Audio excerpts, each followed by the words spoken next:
Well, thank you all for coming, bearing the weather today. Even those of you all the way from Canada, right? Wow, that's nice. Quite the troopers, yeah. Okay, so we started a little late, so we'll probably run a little late. Anyway, so any of you brand new to this event or brand new? Okay, all right. Oh, okay. Always have about half the room. Well, thank you for coming and welcome for those of you who are new.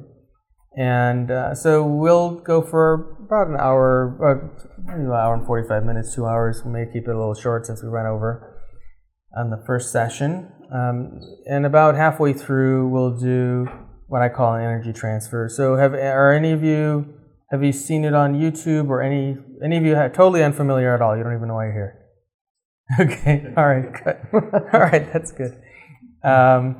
So this is something that we've been doing here in the Michigan area for several years now, and I'm not going to I think we'll go in a little different direction today, so that because these are recorded and we do post them online, and people do use these videos to facilitate the same process we're doing here. So if you do a search on YouTube, you'll find that a lot of our previous sessions are up there on YouTube, and there are people around the world who use the video recording to actually facilitate what we're doing here today. So this is a multidimensional process. It's not necessarily something that's limited by your physicality. So a lot of the questions earlier today that Michaela was answering from channel guidance, thank you. I want to offer a little bit of tangible, three-dimensional reality to them. So that's kind of my area. And so that, because it's great to receive this guidance from higher beings, but for those of us who are living in the physical world, we often don't notice that those things that they're talking about are actually happening. And this is where I spend all my life, is focusing in that three-dimensional world and bringing those things into reality. So one of the questions that was asked earlier for guidance was about how the medical institutions were going to adjust to, or will our idea of physiology and medicine no longer exist, or something along those lines. I don't remember the exact question, but basically, how will our understanding of medicine and physiology transition as we move to a more of a multidimensional consciousness? And now I work with a lot of very gifted people like Barb and Michaela, and many of you I'm sure are as well, and to help do just that. So I want to give you some examples. There's somebody who I'm working very closely with, who is formerly a geneticist, and so she has an education in genetics and biotechnology. She comes from a very mainstream world, and she's now developing a healing modality that actually works with multidimensional DNA, but also brings forth all of what she learned in the genetic field. So it's a merging that's happening between conventional medicine and biology with multidimensional medicine and biology. So this is what's happening in the world, and this is how these fields are transitioning. So you may be surprised to find that, and I know people who I've spoken with who are emergency room medical doctors, who are realizing that they have the ability to do psychic surgery. And so basically they are transitioning a very mainstream physical, three-dimensional physiological study and in the field of medicine into something that is becoming multidimensional. So this is how this is actually happening in the real world right now. So when Michaela is channeling about how this transition is going to occur, this transition is already occurring. And it's occurring, you're not noticing it yet because it's happening in the fringes of society still. But, give it 25, 50 years, this is going to be pretty common. And these are real things. And the people who are working in these fields are producing real, tangible benefits in the work that they're doing, as real as their three-dimensional counterparts that we're used to in our society. Now, another thing that's interesting that's happening is our perception of time is changing.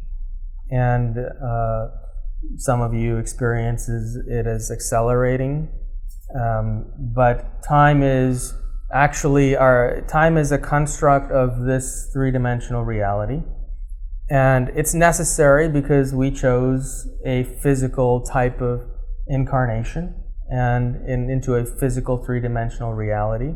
And in this reality, it was necessary to have time in order for us to experience in this reality. But as we are becoming more multidimensional, time cannot exist in this multidimensional future that we're heading into. And so as a result, time is ceasing to be as much of a factor in our reality. And so one thing I would suggest to you is one of the main things that we deal with all the time in our society is the lack of time. We're always rushing here and rushing there and not enough time to do this or not enough hours in the day or the week to accomplish what we want to do. Start to try to change your perception of that to you have more than enough time to do everything that you want to do. That slight change of your mental construct is going to help you to move closer to a reality where time is not a factor, or rather align with the vibration of what is a reality that already exists. Now, where that is becoming a factor is, well, in more ancient times, the beings that lived here then lived for much longer than we live, hundreds of years, thousands of years, some tens of thousands of years, where most human beings today, we live at best 120, 110, 120 years, right? And so there's a finite, a shorter amount of time that we're living. But there are now tools and resources coming out that are becoming available to us that are extending that life. So right now there are those tools available presently from forms of yoga that are just coming out. Now, some months ago, Michaela channeled about how the Lemurians used certain forms of yoga that allowed them to live for hundreds of years. And I came across one of those forms of yoga recently that is just now re-emerging. And in one of the channeling sessions that I had an opportunity to channel directly with Michaela, I asked that question, is this new form of yoga that I came across what the Lemurians were using?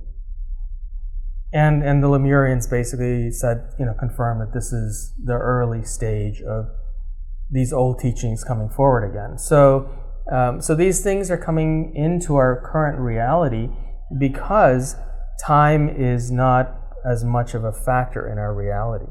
And as time becomes less of a factor, well, lifespan can extend as well because time is not a factor. This is why in ancient times beings lived for much longer, because time was not as much of an influence in their reality. So now, and if you watch my show, Awaken Empower TV, the show is broadcast at 7 p.m. Eastern. That show with one of the teachers who is teaching this form of yoga, or he's rather in charge of the center out of India that is overseeing the dissemination of this education, he talks about this form of yoga. So this yoga allows you to extend your life and maintain optimal health and mental, psychological well-being. But even beyond that, we're seeing this even in science. In Western science, they're starting to find ways to extend the telomeres on our DNA strands, which are the DNAs, the markers in our genetics that determine our lifespan. And as we age, those DNA strands get shorter, or the telomeres get shorter and shorter. And at a certain point, they become so short that someone gets cancer or dies of some kind of cause or another. So in theory, if your telomeres are longer, you should not get any kind of major disease. There are supplements available now that have gone through clinical trials that show that they extend telomere length. So in theory, we're at the beginning of a stage where human beings could live for hundreds of years again. And there are other kinds of things too, other supplements and things that are available to all of you now. So I mean, these are not things that are in research phase. These are fully developed products that are available. Some that repair mitochondria, essentially restore your mitochondria to how they were when you were 20 years old. So your mitochondria are in the cells of your body, and at about age 20, they diminish in their vitality to by about 50%. By age 30, another 50%. By age 40, another 50%, and so on. So there are supplements now that will reverse that back to when you were 20. So you can imagine what the repercussions of that could be. Now, it's a little too early to tell. Are we going to live for 200 years? Are we going to live for 1,000 years? I don't know. But in experiments they've done on yeast and mice and so on, they've extended their life considerably. So anyhow, point of this, what I'm trying to make here is my work is entirely immersed these days in helping individuals and technologies and to meet one another and to bring more solidity and tangibility to these ideas that we're being presented with from multidimensional consciousness. So the kind of things that Michaela channels, I am seeing in reality, in our three-dimensional reality, that are suggesting that we are heading into a very enlightened, very bright, highly conscious future. So if you're watching mainstream media, you have to stop and wean yourself off of that. And in fact, so I read a lot of books, a lot of mainstream books, as well as speak with a lot of people who are on the fringe of things these days. And there is a very dramatic effect on human psychology of watching mainstream news, for example. It radically affects your attitude toward life and the amount that you're living in a fear-based reality. And as Michaela channeled earlier, if you are in a state of fear or anger or whatever kind of emotional state, you attract to yourself all those things that match that frequency. So it's to your advantage to come to events like this, or to watch positive things or interact with positive people, because that will bring those kinds of things into your own reality. So it's an amazing time we're in. And the work that we're doing today in this event is, in our organization, we do many things. For those of you, any of you come to our expo last year? Or this past one? Yeah, okay. Next one's coming up in September. So it's basically 3 days of immersion in this sort of an experience. This is our little local event that we do. But the expo is a much more transformative experience, and where you get to be around people from all over the world who are part of your soul family, who are much more highly conscious and who are having similar conversations and experiences as you are. So if you get a chance to participate in that, whether as a volunteer or to attend, it would be beneficial for you. But what we're doing here today in this event, as we were speaking, Michaela was channeling about karma earlier. So I came into this life, and unbeknownst to me until some years ago, that I had this unique ability to remove the karmic density from individuals' energy fields. And so I come from a very mainstream background. Prior to that, I was in the business and financial world until about 7 years ago. And I used to be a professional trader, owned a marketing agency for a number of years. That was my life. From early childhood, I was in the business world, more or less. And about 7 years ago, I had a spiritual awakening that sort of catapulted me in this direction. And since then, I've been walking this path, and it was meeting many people along the way, such as Barb, who helped me to step on this more directly. And through her guidance and Michaela and others like them, I was able to come to realize that I came into this incarnation with a special ability to remove the karmic density from other people, and that this is something that's being made available to us at this time as a collective consciousness because the consciousness of the planet is accelerating toward a much more high vibrational future. Whereas at other times in the collective consciousness past, karmic density was something that we would work through slowly over lifetimes. And now we have the opportunity to remove or release a great amount of it in just one sitting of an event like this. So now we do these events here in Michigan locally, and we've started traveling and doing them elsewhere. But even the videos from these events contain the same type of essence of the experience that we are doing here physically.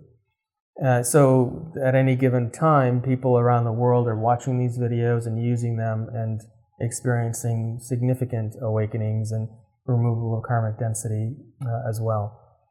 So what we're doing here today is going to be at a little bit lower level of intensity than I offer some advanced programs where people participate, and sometimes they're a bit intense for people. So that's for those who are interested in a more accelerated journey.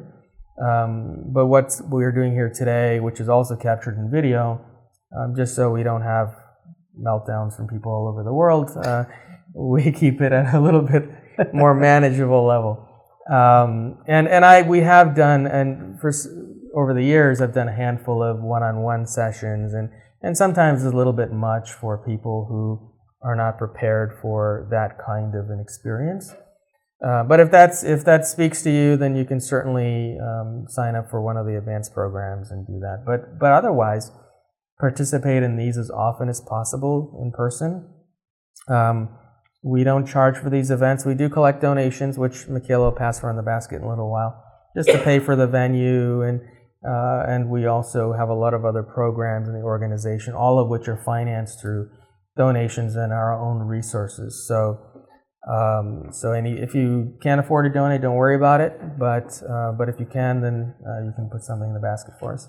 So these events are free or donation based. So if you come as often as you can, each time will take you a little bit further. And each time you will have the opportunity to release a lot of karmic density that you would not otherwise be able to do very easily. And it's not that the human being is not capable of doing it. Certainly you are. But this energy that works through this physical body is a 13th dimensional consciousness of many beings. And oftentimes one of the beings that steps forward as the voice of this consciousness refers to himself as the King of Kings, which I didn't know. See, as a human being, I've been sort of walking this path trying to figure it out myself. Essentially, writing the manual of what it is that I'm doing little by little. So, of course, we all come into this reality with our higher selves in full awareness of who we are and why we came here, but we often forget that when we get here. And so I've been relearning who I am, just as many of you are. And so when I first channeled Michaela some years ago, and the King of Kings stepped forward and started communicating on behalf of this collective consciousness, I was not sure who that was, and she didn't even know. Neither of us knew who the King of Kings was. And it was only a couple of months ago that I came across a passage from the Bible and realized that the King of Kings is referred to as Jesus. Well, what's interesting about that is over the years of channeling with Michaela, Jesus and Mary Magdalene always come forward and they have referred to me as their son. And, well, at first I thought it was just they must call everybody their son. And but over many times channeling with her, came to realize that I had an incarnation in that timeline, and that all of their children had this ability. And that's why in this lineage, in this timeline, I have the ability to do this as well. So there are a lot of interesting, many other details and many other fascinating stories, but we're not going to get too much into that. But essentially, at a certain point, and some of you may be energy sensitive and may already feel the energy present in the room. Many people do, and this energy, the consciousness that uses this physical body, and I've asked them, why don't you just do it yourself? Why do you need me? And I mean, these are all legitimate questions that I have. I'm a very inquisitive person, and they've told me that they are a 13th dimensional collective. They cannot project their energy into the third dimension directly because of the high vibration of that energy, and therefore I had to, as a soul, be prepared through lifetimes to be able to do that, and that this physical body had to be prepared in order to facilitate that. So somehow this physical body is able to provide a conduit from the 13th dimension into this one so that they can send this energy forth, and so that they can also process the karmic density that all of you are carrying. Now, as Michaela mentioned earlier, karma and density are not the same thing. In many religious philosophies, karma is viewed as a negative thing. Karma, in my perception, is just a life lesson or a soul lesson that may transition many life timelines. So karma could be why you chose the spouse you chose or the boyfriend or girlfriend you're with. Karma could be why you have a particular kind of, let's say you chose to be a carpenter in this life. Well, karma might be the reason for that, because maybe in other lineages you have a familiarity with that trade. Many people will repeat similar life patterns over and over again. That is karma. But karma, by its nature, is not negative or positive. It is simply a lesson or a vibration that carries forward from other lifetimes or backward. So since there is no time, all of your lifetimes coexist and they all co-interact. So if you do something in a future incarnation in this linear timeline, that future incarnation can as much affect this one as a past one. So they're all intermixed. So if we release or remove karmic density in this one, it ripples across all of your incarnations, past and future and present. Because many of you are also highly evolved beings, or you wouldn't be in this room. And therefore, more highly conscious beings tend to have more parallel incarnations in similar timelines. So you may even have other incarnations in this Earth timeline at present. And all of them coexist and they affect one another. So what density is the vibrational energy that is attached to the karma. So let's say we have karma that brings a soulmate into this life with you, and so you marry that person or you have a relationship with them. That is karma. And it could be somebody you've been with many incarnations, and so you're familiar, you meet them in this life, and you feel a natural kinship and desire to be together. But karma does not mean that the relationship has to suck. The relationship is affected by density. So let's say that in another incarnation, the two of you came together and there was some sort of trauma that occurred. Let's say you both suffered in some way in a relationship together. And it may not have been in each other's hands, although that happens a lot, where in another incarnation, one partner may harm the other partner because it was just some sort of life lesson they needed to learn. And that trauma carries forward as a vibration, as a dense vibration. That dense vibration is what I refer to as karmic density. So now you come back into this life with that same partner again, and it's not a very good relationship. And it is very heavy. There could be a lack of warmth and love and affection. There could be a fear of intimacy, all kinds of things. That's not the karma, it's the density attached to the karma. So when we remove the density, all that's left is the relationship. And you go back to more of a neutrality about the relationship, which means now you can decide what to do about the relationship. Now, what often happens is many times we come into life and choose certain experiences or life partners because of the density, not because of the karma.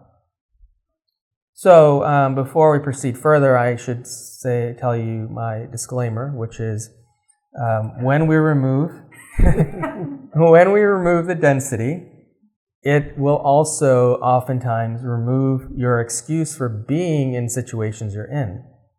So a lot of people who join our organization team or are around me long enough, they end up divorcing their husbands or wives or break up their relationships, quit their jobs, whatever. Because this, when you remove the density, your reason for experiencing suffering in your life isn't there anymore. And so those situations will often go away on their own without you trying to make them go away. So if you are attached to suffering and attached to your relationships that you don't like, or and you don't want them to go away, then you may want to leave the room and rush home. Because that will happen. So otherwise, stick around and we'll continue. But so essentially that's what we're doing here today, is we're going to remove that density. And in so doing, it removes a lot of the things that you suffer about in your life. You know, you may still stay with your partner, but if you do, the relationship will take on a new identity. Maybe you can work it out and have a happy relationship, but more often than not, people are attracted to the situations they're in because of the density and not because of the karma itself. And so, which is why so many people's situations change after this type of an experience. Any questions so far? You can feel free to jump in, ask anything as we go. We're happy to answer them. Yeah.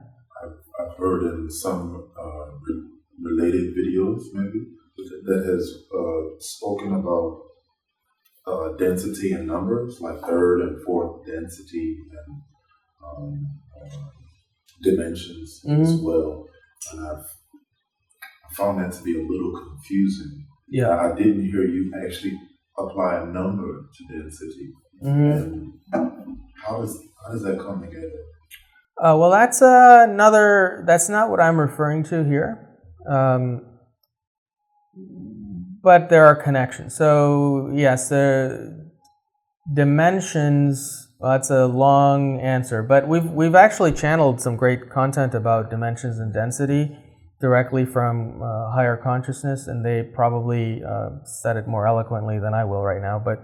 But basically, so we have the third dimension, which is our physical dimension. You know, we're here, we have our butts in these chairs, and this is our third dimension. Usually it's Barb that's a comic relief, but every once in a while I say something funny. So. But if I do, relish it, because it doesn't happen very often. You're allowed once in a while. I'm allowed. Maybe it's the Christmas spirit. That's right.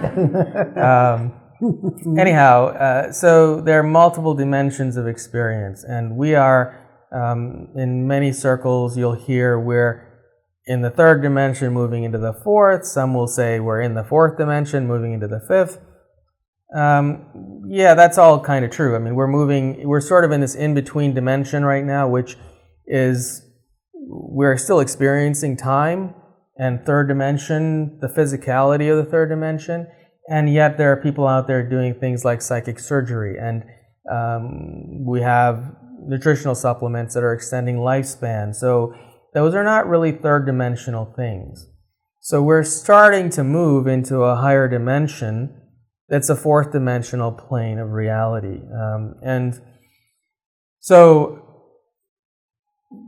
what the higher dimensions are beyond that, see, it's hard for a human being with a human mind and brain to comprehend even what a fifth dimension would be like.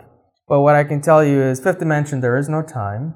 So imagine living in a reality where there is absolutely no perception of time, which means you live indefinitely, or you don't.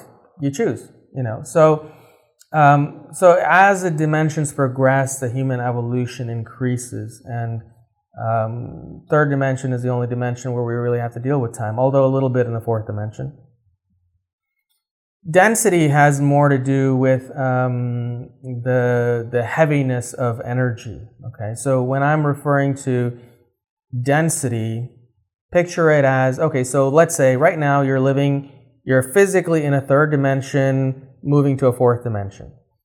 Almost, if all of you are kind of there, okay? Some of you are higher dimensional. So I'm working with a 13th dimensional energy, so this physical body has the ability to not only be in the third dimension, but also in the 13th dimension in order to facilitate this process. So many of you are able to also tap into many other dimensions.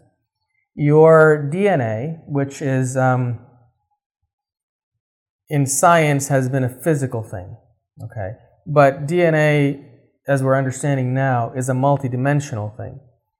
It is kind of like a frequency tuner in your body, in the cells of your body, that based on how it's tuned, brings information into your physical reality. So this physical body can tap into a 13th dimension because the multidimensional DNA in this physical body is turned on that way. Many of you have ability to do things like that also. I wouldn't know individually, but many of you are tapping into many higher dimensions of information, which is what makes it possible for channeling, for example. You know, channeling, if Michaela is channeling a ninth dimensional Pleiadian collective, well, she cannot channel the ninth dimensional Pleiadian collective while being in a third dimension only. She has to also be functioning in the ninth dimension in order to bring forth information that's ninth dimensional. All the dimensions coexist here, though. So it's your ability to tap into that allows you to do things like that. So each of you has the ability to do different things like that. But density, picture it as, suppose that I tied a big heavy rubber tire around your waist and made you walk around with it all day. It would make it hard for you to move around and do things. You couldn't run, very easily. And it would slow down your process in your day-to-day life. So density is like that. The more density you carry, the heavier your energy body, and the more it causes your human experience to be slower and can create more suffering and difficulty in your life. So two individuals, let's say we have two people in this room, let's just say, and let's say you're both functioning in a fourth dimensional vibration, but one has a lot of density that they brought into this life, and the other doesn't have very much. The one who has a lot will go through life suffering more. They may have serious health problems, they may be in really bad relationships, they may just experience a lot of negative emotions in their life. That density draws to you more difficulty in your life and can slow down your progress. You can't run, It can also limit you from your higher dimensional awareness. So one of the most common things that happens around me and the people that I work with is their spiritual gifts start to flourish. And that happens because when you remove the density, your multidimensional body has access to higher levels of information and higher levels of itself. And suddenly you have access to spiritual gifts that you didn't know you had before. So when I'm referring to density, I'm referring to that weight, that heavy vibration of dense energy that is weighing down your human experience. It does not have to do with dimensions.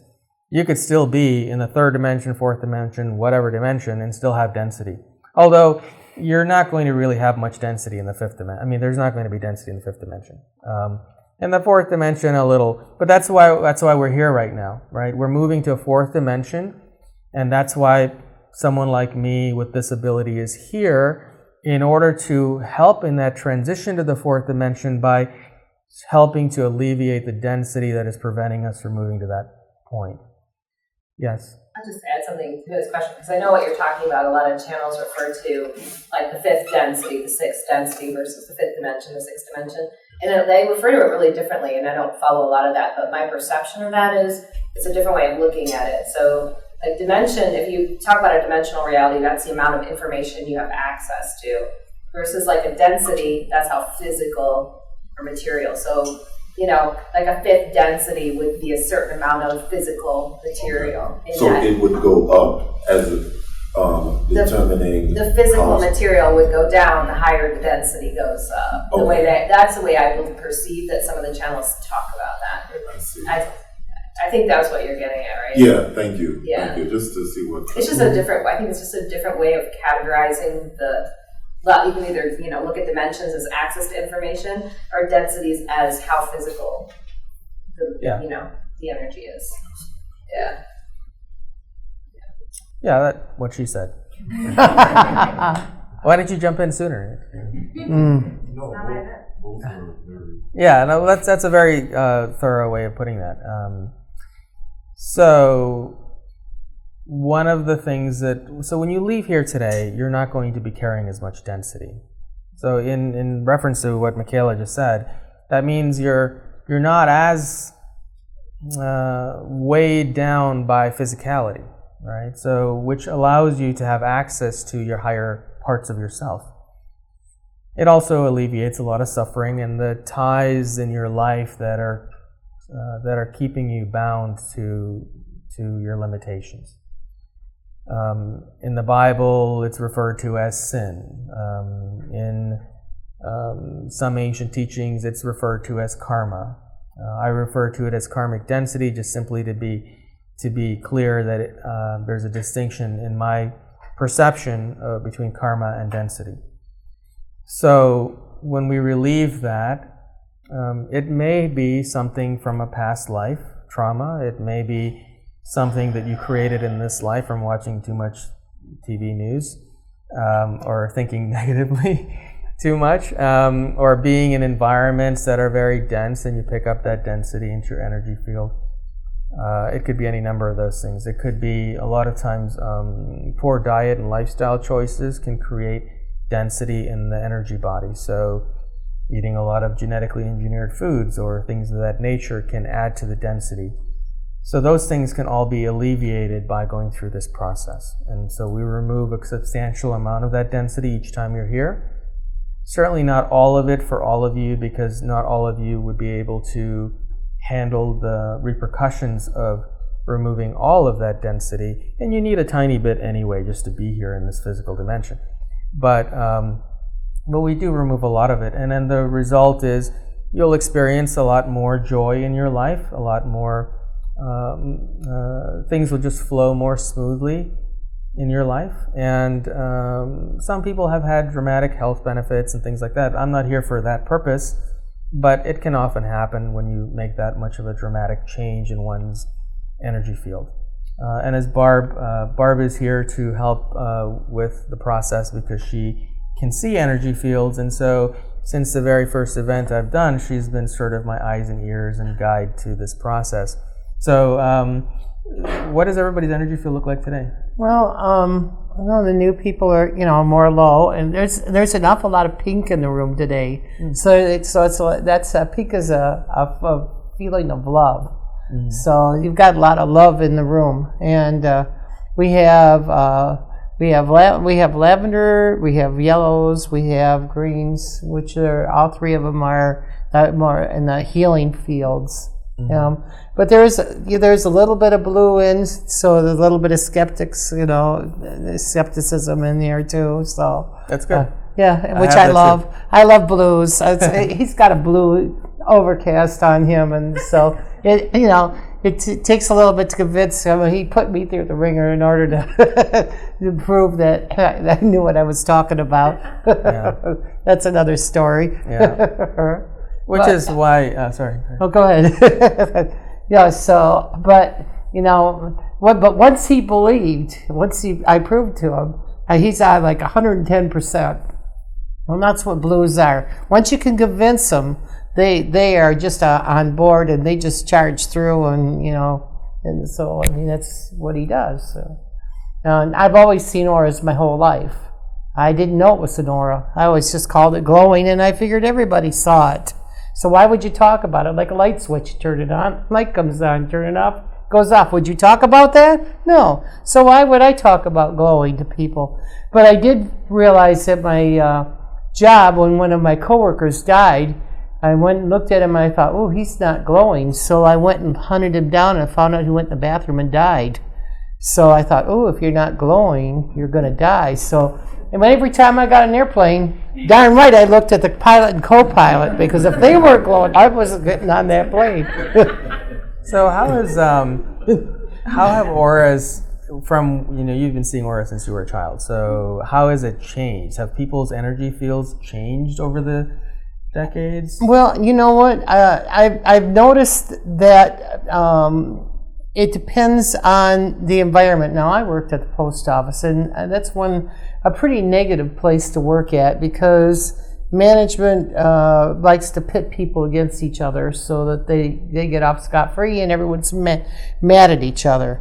And for me, I just laughed at him. I said, this is silly. We're in romper room. Let's grow up and act like an adult, So I just, I brushed it off for the most part. I mean, it's real easy to get sucked down to that stuff. But I think, depending on the groups, I feel like I've seen a lot more positiveness in the world, And I don't watch the news. I try to stay away from that, I don't. I stopped watching the news pretty much when I was working at a fire at Bloomfield Township, and I was helping. It was a barn fire, and we were helping getting the animals out. And they would bring them up so far, and then I would help them get them away from the fire. And afterwards, I helped them roll up the hose and stuff. I was like first volunteer woman, unofficially, but I still did it. Helped them out. They kind of took me under their wing.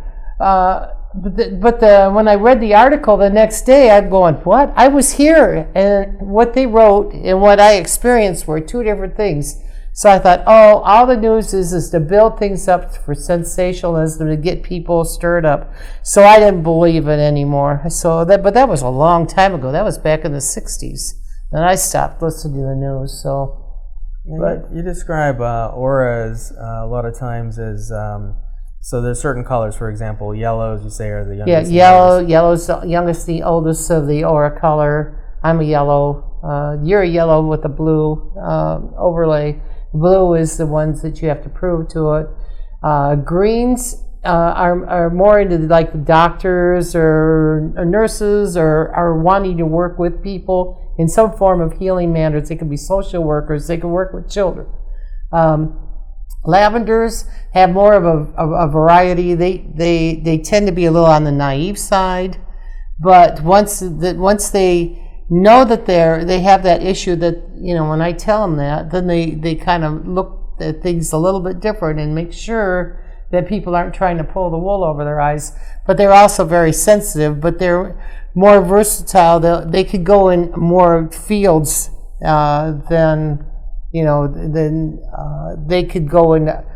But the one thing about lavenders is they don't like being in a cubicle. They to just be in an office space and have to do that would make them very unhappy, because they like to be more with nature, and they need that harmony, and they need Mother Earth. And I found lavenders. Tans are usually lawyers. They tend to be very staid and very official, and follow the rules and everything like that. And then there's the other variations of colors that I've seen. Can't think of anything right offhand, but like I said, go ahead. So there's all these new children coming to the planet, like crystal children. Do you see new colors in them, or do you sometimes see like crystals in adults who have crystals in their aura? What I have been seeing is I've been seeing different shades, like turquoise, and especially in the young children. I see turquoise, I see more oranges. I mean, there's orange in people too, but I see the, more bright colors in the younger children. They seem to be more happy and, more open and, and lighter. And whereas the rest of us with our colors, and there's different shades of green and different shades of blues, and and it depends on, like, pale blues or pale greens, or their energy's low. They don't have any energy, and I don't know. Sometimes I see depression, grays around people. When I see a lot of gray around someone. Do people's colors change based on their emotional state or traumatic event, maybe? Well, we all have a core color, but then we all have. Have you ever seen Carillion photography where they take the picture of a person, or a leaf, and they see the imprint of the leaf on the different type of photography? It's what your colors and your emotions and your energy is at that particular moment, but emotions change and everything other change, but your core color never changes. Yeah. The other colors. All the other colors. Oh, yeah. People are just all multicolored, energy all the time. I had to learn to turn it down because everyone just kind of and sometimes they'll be flashing colors at me. It's like a billboard I see flashing. So, it gets kind of distracting. So I had to train myself to turn it down. But every so often I'll just see someone flash. Well, okay, you got my attention. They really want it. So it's really interesting. But yeah, the younger children, and it's funny because interestingly. One of my godchilds just had a little baby girl, and when she was first born, she was all white, and it's like now I'm seeing that she's about a month old. She's starting to choose her path, and I see a lot of lavender in here, which was really interesting. And I see oranges and I see lavender, and it's just. She's kind of feeling her way. It just, and it's so early in her lifespan. So I already think she's going to be amazing as she grows up. So, and it's just so interesting. Are all babies born white? Yeah. Well, I actually had the honor to be at a birth for a child that wasn't mine. It was a hearing impaired person. And when I watched a child being born, I saw the aura on the top of the head, or crown, or energy, or soul, or whatever you want to call it. And as the baby breathed in, it was sitting here. As the baby breathed out, and the breathing out pulled it into the body, and it was just absolutely beautiful. And when the baby cried, then everybody was like really happy. And I was in there only one time, but I understand that people are quiet until that baby cries. It's just a beautiful experience. I'm just so honored. I just had that experience. So do you think that that's the soul, or is it just the energy field? I think it's their soul. Actually, I read a book in the 60s that scientists wanted to see how much a soul weighed. So they took volunteers and they put them on a scale. And after the things that that are already you lose when you die, they found that there was a quarter of a pound. They could not, figure it out. So they've decided that a soul weighs a quarter of a pound, which I find very interesting. And they also found something else I read when I saw that lady die. I thought, that was in there too. I actually saw a lady die, and I watched her soul rise. That was only 15, And so I didn't know what it was, so I put a chair next to her bed and I touched it, and I jumped up and touched it. She says, "Yeah, it's me, and I'm not in any pain anymore. I'm going home to my loved ones." I said, "Oh, cool." So I watched her hover over the body for a while, and then I watched her go in a 45-degree angle through the ceiling. And so then I got in trouble because I go, "Nurses, the lady died, her soul went, her body, she went up there." And I says, "Well, you know what I'm talking about. You've seen a lot of people die," and they're telling me I'm nuts. But in my 60s, when I read that book in the 1960s about the scientists, and some other people had seen the same thing, I thought I knew I wasn't crazy. But so when an aura is flashing at you, are they deliberately trying to get your attention? I think so. Yeah, I do. Yeah. When they're doing the billboard thing, then I take a look and see what's going on, and I'll go up to the person because is sometimes it's anger, sometimes it's really upset, sometimes emotional, and it's just like that lady that got yelled at in the parking lot. I went over there. She was flashing. She was just really upset, and I just couldn't let that go. So I went and took her my cart, and I said, "You look like you need a hug," and I hugged her and changed her whole thing. I just, I don't want people to be unhappy, but even if they're flashing in a good way, and I see that, I'm drawn to it to talk to them. You ever go to like a speed dating event? Oh no, I don't do that. It's a lot. But you know what? That would be interesting to experience. You're gonna get hired for that one day. Ethan's wheels are turning. Yeah. It's my. As a new event. Tell me who's flashing. Okay. It's a logical. Prompt another question. Yeah. Matching colors, does that mean like anything with another person that has a similar event? I actually have checked couples, that are, people that are together, and I've looked at their auras, and if they blend well, then they usually have a chance to make it. And if they don't blend well, then they really have to work at it. And I've seen too many people break up, because they just weren't really compatible. And we're talking about similar colors, or like Well, even you don't have to. You don't necessarily have to be the same soul color. It's like let's see, yellow and blue make green. Yellow and blue make green. Yeah, you could have a yellow, you can have a blue, and together they make a green, and you'll find that they're very compatible. What if they're like very far away? I'm thinking of the color. I'm an art teacher, so let's say I move down. Let's say a yellow and a purple person. Yellow and a purple. They could work it A little far away. little farther away. Yeah, they could but they because yellow is the most I think a yellow person is the most flexible. That's what I was trying to think of the word. Flexible person.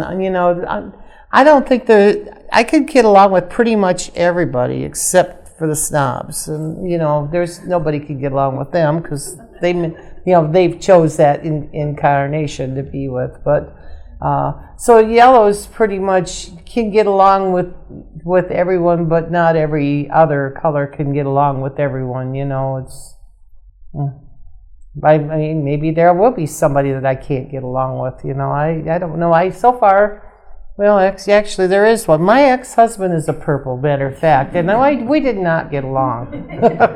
So yeah, I suppose, yeah, you're right. Come to think about that, he is. Yeah, I took a look at him. I'm thinking, why am I having such a difficult time? Because he told me. Well, I just was seeing him the other week. He told me, "You're crazy," and I said, "Well, yeah." I says, "I could see your point. In some ways, how you perceive me is that way. So." Thank you. What about animals? Do they have the same kind of core colors as human beings? Well, all the animals I have ever seen are clear white. Oh. So I think animals are pretty much innocent. They don't really. I haven't. I've looked at tigers. I've looked at lions, and they are to their nature. They aren't. They don't have. They don't. Humans, we have the way to plan and be devious, and make plans to how we're going to hurt somebody or something. And a lion says, "I'm hungry." Oh, there's an antelope. Run over there. Got it. Okay, sorry, antelope. I need to eat. Antelope goes, well, that's it. So there's the what do you call it? The predators and the prey. So. So would you say white is like a connection to source or something? They're more I believe that they're more connected to source. White? Yes. Okay. Yeah. I believe that's a good analogy. They are. I would say they are connected to source. So does that happen again at death? I mean, when a person gets close to death, does their aura turn more white? Well, this the lady that I saw, her aura was gray. It was really sparkly, but it was gray. So I think that she was very ill, and sometimes when you're really ill, you know that you get the darker colors around. But it was the sparkliness is, I think, what was the goodness and kindness in her life. You know, she passed over. Would she change to white? If white is, they say, pure love, for example. Well, I know that I'm just telling you what I saw when I was 15. I didn't know what it was. It was gray and it was really sparkly, and it went in a 45-degree angle to the ceiling. And that, from that point on, I was never afraid. I'm not afraid to die. I know that there's something else. You know, I know we go somewhere.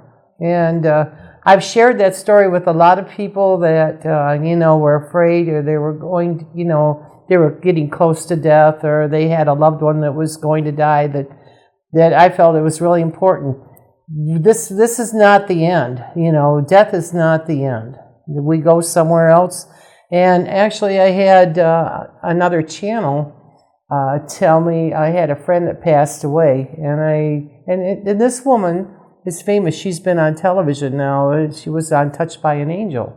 And I was really surprised because she was at this festival years ago, and it was what was really interesting about this is I was at this music festival, and then we have these porta-johns, you know, because and they had put advertisement on there. Well, I go in there to do my business, and I don't care about what they advertise. But I kept wanting to pick up this card, and I thought, no, just leave it alone. Just get out of here, you know. And so I went into this craft area where this woman was, and there was an empty spot. You know, people had signed before and after. So I signed my name there, and I waited for her to get done with this other person, and I came up to talk to her, and her name was Rosemary, the Celtic lady. And the first thing she said to me was, "You never look at the advertisements on the porta-johns, do you?" And I said, "No." And she said, "But you kept wanting to grab my card, didn't you?" And I said, "Yeah." She says, "You know why?" And I said, "I have no idea." She says, "Well, it's because Ruth wanted me to give you a message." You know, and I just bawled, you know. I mean, she knew her name and everything. I mean, you know, it was, you know, that's when I first believed in channeling, you know. And I got the message, but I was kind of a mess, you know. You know, so, I mean, yes, but the message was, as for me, this is my last time on earth, but I have a choice to come back one more time if I want to, or I can be up there and go on. And, you know, for all the time I thought I'd never come back. But if I could come back as one of these new age children, you know, the crystalline children, I might consider it. Because if I can do that to change the world more, I think that, you know, would be an awesome thing to do. So. Anyone else? Any questions about anything? Okay, so let's talk about the energy transfer process, and we'll do that, and then we can always take questions afterward. So this is a two-part process, and for those of you who are new, who have never gone through this, I want you to trust the process. And as I said, there are people all over the world, all throughout the day and night, who are using the YouTube videos of our events to facilitate this. So at any point throughout the day, there are people sending karmic density to me. And Barb can actually see that. So when you're doing that during the process today, she'll be able to see that coming to me. And that was one of my earlier, you know, when we first did the event here, was for that purpose, was because I wanted, you know, my blue side, as she said, wanted that rational confirmation of something that was happening. And so she can actually see that density coming to me when people are sending it to me. And last September, a year ago, September, I started doing it for the whole global collective consciousness as an experiment, again, because I felt like it was something that needed to be done, and I had Michaela channel on it, and she confirmed that this was something that I was supposed to do.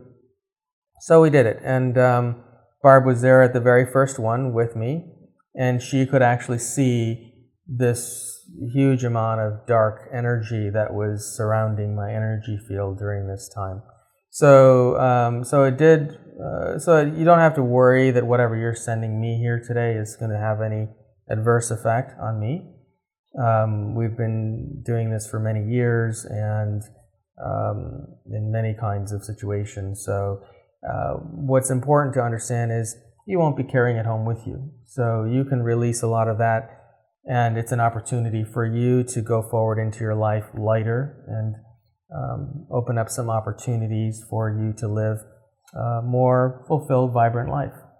So I will ask you to send that density to me at a certain point. Barb will be observing, and she'll let us know what happened afterward. At the same time, I'm going to be sending an energy from this 13th dimensional consciousness to each of you, from my heart center to yours. And if you'd like, you can picture that as a white light of energy. That's meant to raise your consciousness. It's also going to make little adjustments to your multidimensional genetic frequency, which means that you're going to start attracting to you different information and experiences than you were before. So that may be different kinds of relationships, different kinds of life experiences, and your spiritual gifts and such may also open up for you. And as Barb's observed, everybody's energy field doubles, triples at least in each time you do this. So those of you who've been coming to our events month after month, she says your energy fields are bigger than the room as you walk in. So the effects are cumulative, and many benefits to having a stronger energy field. One, for those of you who are healers, you don't have to be as concerned about taking on the negative or the dense energy of other people you're working on. But it just creates a little bit of a cushion between you and your environment for those of you who are more sensitive. And certainly it'll affect your health and influence and things like that. And will come in handy if you ever go to a speed dating event, I'm sure, too. So, which Barb will confirm for us after she does some field research. So it'll be a two-part process. I'll ask you to send that density to me. I will be sending a white light to your heart centers. And we'll play a little music in the background during the process, and my eyes will be closed during the process, and Barb will be just observing, and she'll let us know when you've all had enough. Any questions before we start? Okay, so I like to play a little music in the background. It's a friend of ours, Mark Romero, and he is a high vibrational musician, and the music is very conducive to this work, so I like to play it in the background, and sort of drowns out the background noises too. So some of you may be very energy sensitive, and you may be feeling it already, and if you are, that's good. Some of you may not be energy sensitive or extremely skeptical, and which Barb's confirmed some of you are in this room who are, and that's good too. Either way, we've observed over the years the effects are equal regardless of belief system, regardless of sensitivity, because she can always see the change in the energy field. So don't worry about whether you feel anything or feel nothing. The effects and the benefits will still be there in your life. And some of you may experience some emotions, whether it's crying or emotional reaction like crying or laughing, or some people fall asleep, and that's all good. It's all okay. And sometimes when you release a karmic density, the emotion that was attached to when it was originally created will go with it. So sometimes that results in emotions as well, and that's all good too. So it doesn't matter whether you feel anything or experience those things or not. It's all just a sign of the process. So let's get started now. Just close your eyes and breathe comfortably, and just focus your intention on releasing any karmic density to me, and you can just sit there with that intention. You don't need to do anything more. This collective consciousness of beings that's facilitating the process will make sure everything goes well. But if you'd like and you want to be more active in your participation, you can focus your mind on anything in your life that's causing you stress or negative emotions, and you can visualize that as a dark cloud of energy. And you can send that energy, that dark cloud of energy, to me. And just understand that it will not do any harm to me, and it'll be drawn to me during this process, and it will not affect anybody else in the room.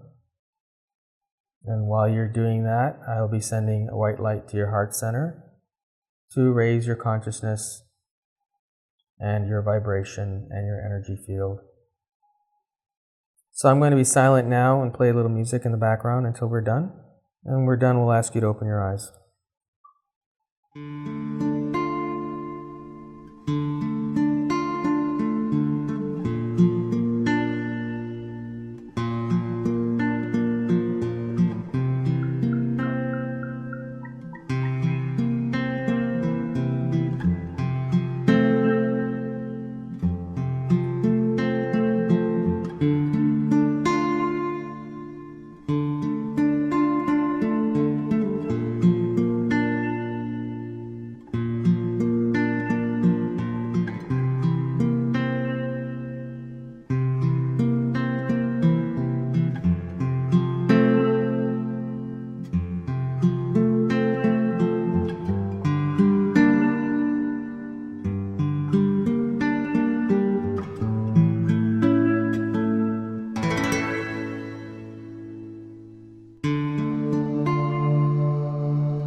Some of you may be energy sensitive and you might have felt that.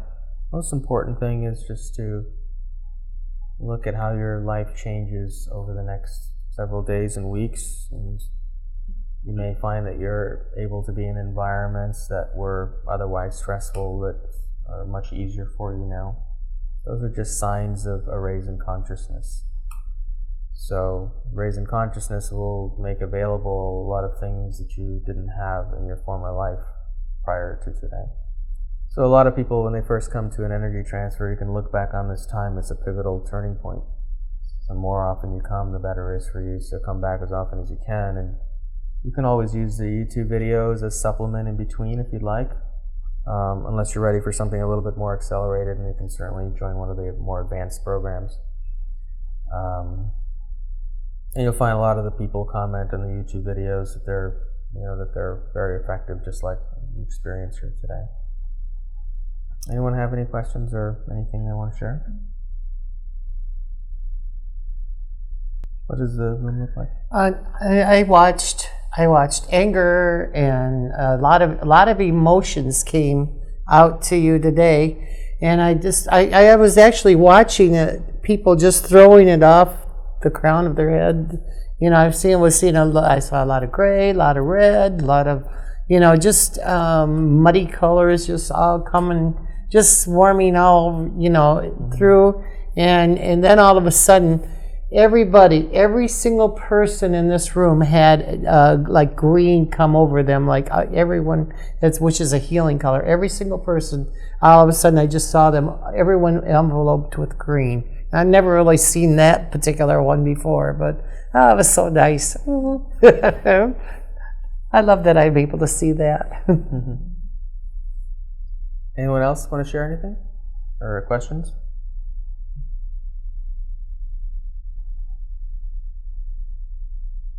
Well, you can see everybody. Look at everyone looks happier.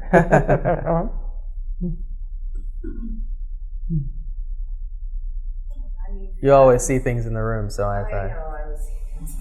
I always see. So Ethan has a guy named Muhammad who I always see. Always. I see in my mind's eye. I don't see literally. Like I see inside my mind's eye. But what was it? They're always a little bit different. Like you just with a remote one, which was so different than this Mm-hmm. week. But I saw him. What was interesting was I saw him pull everyone else's guides in. Almost like open the space, and everyone's guides came in. So everyone was accompanied by their own guides, working on them and being with them in the experience. So that was really neat to see. That's why everybody turned green. Yeah. It was like everyone was kind of getting a little healing from their own guides. Right. That was interesting. When did you see that? When did you? Towards the end? Kind of towards the end. Yeah, you see that too. And you saw? No. Well, I experienced something toward the end. Yeah. I don't know. Towards here. It was just a different open feeling. I wanted to ask everyone. I felt some energy coming from that side of the room, and I wasn't really sure what to do with that or what that was about. Like, did you feel like you had a guide or a being over there with you? I don't know. Yeah, I feel like I you know did. Towards the end. Well, they showed me you. Like, all right, so I don't like to open my mouth sometimes until someone else says something. I kept feeling this energy coming from over there, and I'm thinking like, somebody trying to help him over there? Is there a healer over there? What's going on? And I kept seeing like it was you, like right by you. So I didn't know if it was you or if it was a being by you or what, but I felt the energy just coming, because I never feel energy coming from this direction. I always feel it coming straight from you. But it was really intense. Like there was something there that is, it was like exasperating the whole. Yeah, it was really intense. Yeah. You want to share what your question was earlier that I couldn't ask Michaela because it was personal? Yes. I wanted to inquire about my, why my brain is emptying itself, but about my spirit guide. And about me getting, wanting to get to know him. What's the best way to do that, you mean? Or? Yeah. Oh my God. Well, I think it's so unique for everybody. I think the best tool by far is meditation. Especially going into meditation with no music, outside support programs, because we're all so different, we have to be in that state of connection in our own way to really experience that. Some people, you have to be really, okay, so first of all, I think you really have to be in the present moment, which sounds weird, because you think, your guides are in a different dimension or a lucid state, but sometimes you can get information during meditation, but other times after meditating, because you've raised your vibration so much, your guides will appear in different forms. And that's usually how they first come in. Synchronicity, signs in your physical reality, right? Like you'll ask a question and all of a sudden it shows up, or you get drawn to a specific guide or book or something. That's kind of like your first window in. Okay, I experience a lot of synchronistic numbers. That's ascension. That's basically ascension. Okay. So we are sacred geometry. We are patterns of repeating energy. So when we're raising our vibration, we will begin to see those repeating patterns elsewhere in our lives that are just a confirmation of how we are expanding.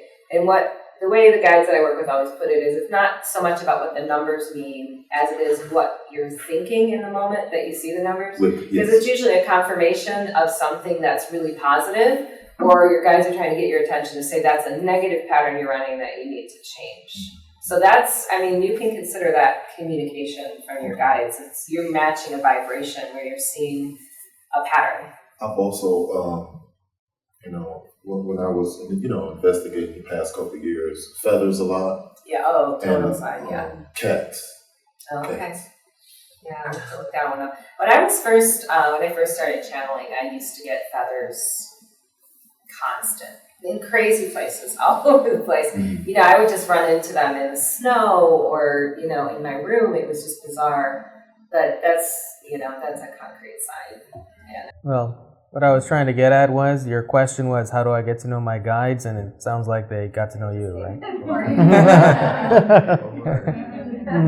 There was definitely something the there. names. You guys know the names of your guides. This is all just kind of Ask, be intentional, ask.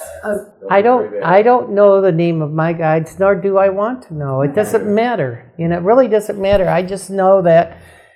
Michaela told me that I work with my higher self in ways that most people wish they would work with.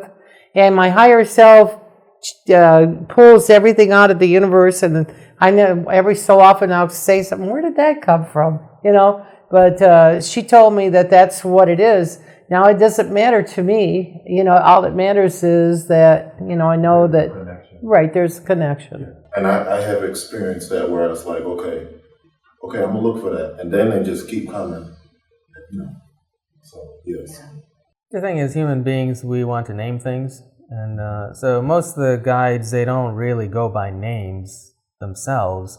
They give themselves names for us, for our benefit. So the names don't mean anything, but if we hear Archangel Michael, and somebody else says Archangel Michael, we have a mental construct of what Archangel Michael is, but in their reality, they don't use names to delineate themselves. So it's not really that's not really so important. I mean, maybe it's important to you, but it's not really that important in the grand scheme of things. But obviously, what you asked for was granted anyway, right? I felt that. Whatever it was by you, it was coming over here big time. I did. I was working on my toroidal field. Yeah. And with the heart, the energy is still strong. And towards the end, I kind of sensed and saw maybe a grid. A grid. I did too. It was like a grayish. Yeah. And everybody was, yeah. Yeah, I saw that too. I thought maybe it was a Christ grid or something. Yeah. I still feel it. Yeah. I saw that grid too. Yeah. Yep. I saw that. And it was like, the way I saw it was everyone in the room was kind of attaching to the grid at a certain time. Not everybody at once, but just every now and then people were connecting to that grid in the middle of the room.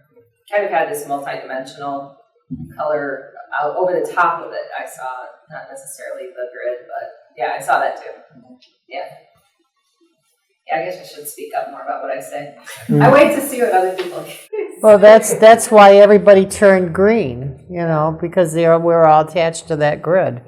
Yeah. So. Barb and I usually see the same things. Yeah. Yeah, when the energy transfers go on and stuff. Well, I see threads. I mean, to me, I call it threads. Where I see threads connecting. Yeah. But it could be grid, threads, grid. Tomato. Yeah. And I've seen that before with his energy transfers. I've seen grids like that before in the room. Anyone else? Questions, comments? I guess grid, I mean, my perception of grid is like square with lines. Yeah. But I see like arches. Well, that's what it looked like. It was concave. So, okay. Yeah, it kind of like dipped into the All right. Okay. It was a grid that had like a curve to it. And it Yeah, that's what I see. I didn't know that was called a grid. Yeah. I learned something. It's a good day. When you learn something, it's a good day. Well, we did see it alike then. Yeah. It was like a concave kind of All right. Yeah, that's what I was seeing. Anyone else?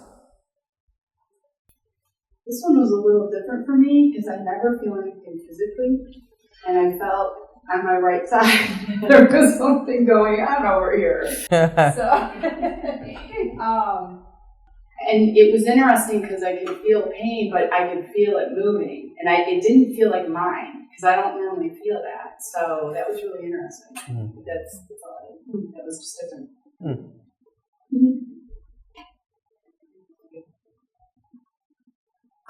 Every time I do this, it's very, very different. And today, the goofiest, every fear I've ever thought of in my life seemed to come up. Fears that maybe my aura's not the right color, or maybe I smell bad, or maybe my hair's not looking good. Just every goofy, stupid little fear just kept on popping up. It was like bubbling, and jumping out like a waterfall.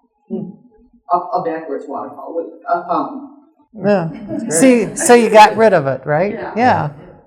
That's good. I mean, sometimes things, there are earlier layers that have to be released before whatever steeper is. So maybe you hit on something very core to your experience today. So that's good. Your aura's fine, by the way. So you can worry about that. She's not flashing or anything? No, you're not flashing. There's no billboard there. Anyone else? Okay, well, we'll wrap it up early then. Have a great holiday. Yeah. Off topic, little. You can explain the painting, right? The what? Painting? Oh, we can't explain it because it's not ours. But it's been here forever. I mean, it looks cool, so we put it back there. Otherwise, I mean, there's a TV behind there, so we just put it back there just so it doesn't look like a TV. But it's Sanskrit symbols around the sacred geometric symbol, but I don't know what the intention was behind the art. Yeah, it's almost like it belonged here. So we made the artist famous, whoever it is, who's on YouTube videos all over. All right, so we'll probably have another event in January, although I don't think it's scheduled yet. So come back as often as you can. Have a great holiday. Thanks for making the trek out here today. And we'll see you on the flip side. Yeah, happy holidays, everybody.